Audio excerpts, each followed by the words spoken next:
Haleluya, puji Tuhan, salam sejahtera Bapak Ibu Saudara-saudari keluarga GBD LSAD Magelang. Tuhan Yesus memberkati. Terus alami pembaharuan di dalam Tuhan setiap hari. Mari renungkan firman Tuhan menggunakan 365 hari yang mengubahkan. Dan hari ini pembacaan kita ada di dalam Kitab Ibrani pasal yang kelima. Kitab Ibrani pasal yang kelima, saya akan membacakan ayat yang ke-8 sampai ayat yang ke-10. Demikian bunyi firman Tuhan, Ibrani pasal 5 ayat 8 sampai yang ke-10. Dan sekalipun ia adalah anak, ia telah belajar menjadi taat dari apa yang telah dideritanya.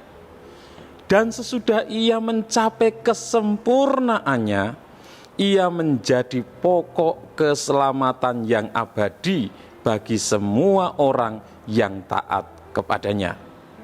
Dan ia dipanggil menjadi imam besar oleh Allah menurut peraturan Melkisedek.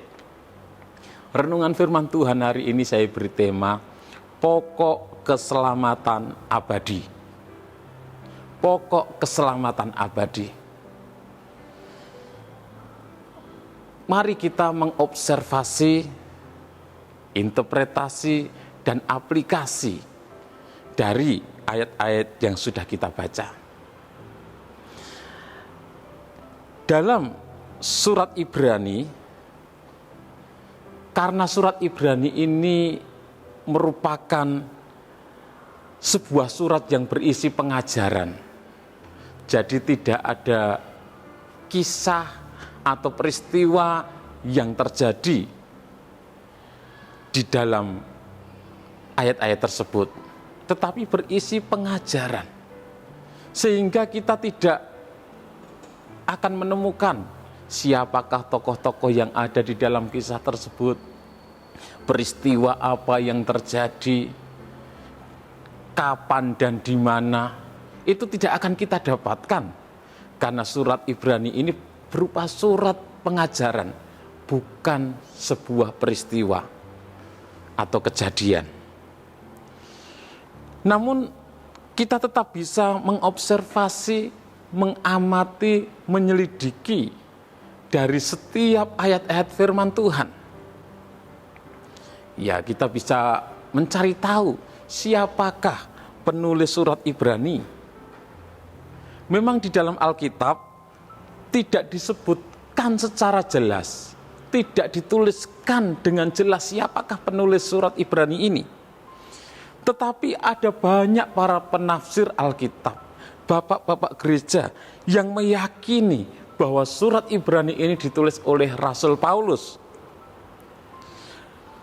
Melihat dari gaya bahasanya, gaya penulisannya, itu mirip sama dengan surat-surat Rasul Paulus yang lain, sehingga diyakini bahwa surat Ibrani ditulis oleh Rasul Paulus. Terus berikutnya, surat Ibrani itu ditujukan kepada siapa? Sesuai dengan namanya Ibrani, ditujukan untuk orang-orang Ibrani yang percaya kepada Yesus. Ditujukan untuk orang-orang Yahudi Kristen yang saat itu mengalami penganiayaan, mengalami penderitaan karena iman mereka kepada Tuhan Yesus Kristus. Apa tujuannya? Untuk apa surat Ibrani itu ditulis? Untuk mendorong orang-orang Yahudi Kristen, orang-orang Yahudi yang percaya kepada Yesus Kristus, supaya mereka mempertahankan iman mereka, sekalipun menghadapi penganiayaan, menghadapi penderitaan, menghadapi kesulitan, supaya mereka tetap mempertahankan iman mereka kepada Tuhan Yesus Kristus. Di dalam Ibrani pasal 10 ayat 32 sampai 38, Bapak Ibu bisa membaca di sana. Saya akan bacakan Ibrani 10 ayat 35 saja. Sebab itu janganlah kamu melepaskan kepercayaanmu, karena besar upah yang menantinya. Jadi tujuan surat Ibrani ditulis adalah untuk mendorong supaya orang-orang Yahudi yang percaya kepada Tuhan Yesus Kristus tetap mempertahankan iman mereka, tidak meninggalkan kepercayaan mereka. Mereka tidak kembali kepada kepercayaan yang lama, tidak kembali kepada cara hidup yang lama. Itu tujuannya.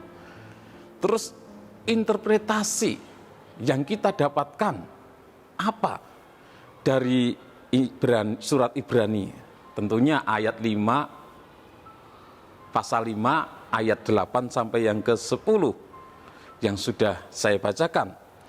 Di sana dikatakan bahwa ayat yang ke-9, dan sesudah ia mencapai kesempurnaannya, ia menjadi pokok keselamatan yang abadi bagi semua orang yang taat kepadanya.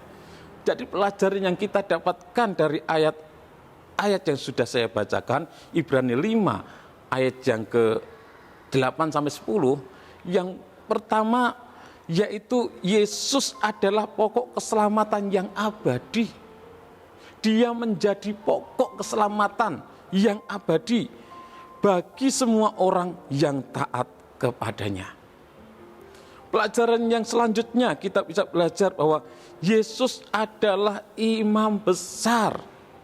Ayat yang ke-10, dan ia dipanggil menjadi imam besar oleh Allah menurut peraturan Melkisedek. Yesus adalah imam besar yang agung, imam besar yang dipilih oleh Allah, imam besar yang kekal, imam besar untuk selama-lamanya.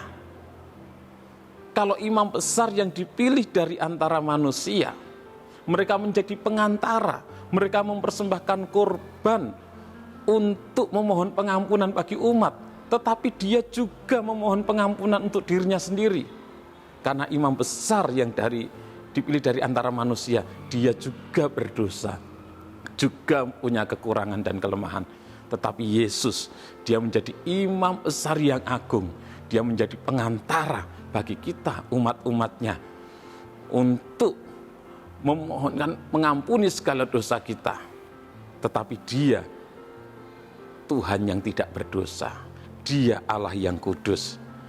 Aplikasi yang bisa kita dapatkan, yang harus kita lakukan dalam hidup kita, kalau Yesus adalah pokok keselamatan yang abadi, Yesus menjadi sumber keselamatan yang kekal bagi semua orang yang taat kepadanya. Mari kita yang sudah beriman kepada Tuhan Yesus Kristus, kita yang sudah menjadi umat-umat Tuhan, jangan kita meninggalkan iman kepercayaan kita. Sekalipun menghadapi penderitaan, bahkan mungkin menghadapi aniaya, menghadapi kesulitan, menghadapi ancaman, mari kita tetap teguh beriman kepada Tuhan Yesus Kristus. Karena hanya di dalam Yesus ada keselamatan. Hanya di dalam Yesus ada kehidupan yang kekal.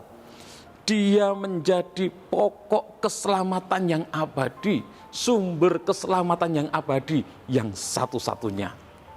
Tidak ada keselamatan di luar Tuhan Yesus Kristus. Biarlah kita menjadi umat-umat Tuhan yang taat kepadanya. Karena dia menjadi sumber keselamatan yang abadi bagi semua orang yang taat kepadanya. Bagi kita orang-orang yang percaya kepadanya, yang taat kepadanya, mari kita taat melakukan apa yang Tuhan perintahkan, hidup di dalam kebenaran firman-Nya, melakukan apa yang Tuhan perintahkan. Mari kita setia beribadah kepadanya, memuji, menyembah Dia, memuliakan Dia, karena Dialah sumber keselamatan kita. Dialah pokok keselamatan yang abadi. Dialah imam besar yang agung, yang layak kita puji, kita sembah, kita muliakan sampai selama-lamanya. Apapun yang kita alami, apapun yang terjadi dalam hidup kita, mari jangan pernah melepaskan iman kepercayaan kita kepada Tuhan Yesus Kristus. Dialah pokok keselamatan yang abadi satu-satunya. Tuhan Yesus memberkati. Terima kasih kepada Bapak, Ibu, Saudara yang sudah dengan setia mengikuti Renungan 79. Kiranya menjadi berkat bagi kita semuanya. Bagi Bapak, Ibu, Saudara yang ingin didoakan dengan pokok doa tertentu atau ingin menyampaikan kesaksian, dapat menyalurkan melalui chat WhatsApp di nomor 0813 2742 0088. Mari kita berdoa. Terima kasih Tuhan Yesus, kami bersyukur Engkau menjadi pokok keselamatan yang abadi. Engkaulah sumber keselamatan kami. Kami berterima kasih buat anugerah-Mu. Kami boleh menjadi umat-umat-Mu. Kami boleh menjadi orang-orang yang percaya kepada Engkau, sehingga kami menjadi orang-orang yang diselamatkan. Biarlah Roh Kudus memimpin kami, memampukan kami untuk kami hidup taat kepada Engkau, hidup di dalam kebenaran firman-Mu Tuhan. Terima kasih Tuhan. Kami keluarga GPD El Shaddai Magelang mau bersyukur kepada Tuhan dengan segenap hati, mau menceritakan segala perbuatan-Mu yang ajaib, mau bersukacita dan bersukaria karena Engkau bermazmur bagi nama-Mu ya Maha Tinggi. Di dalam nama Tuhan Yesus kami berdoa bersyukur. Haleluya. Amin.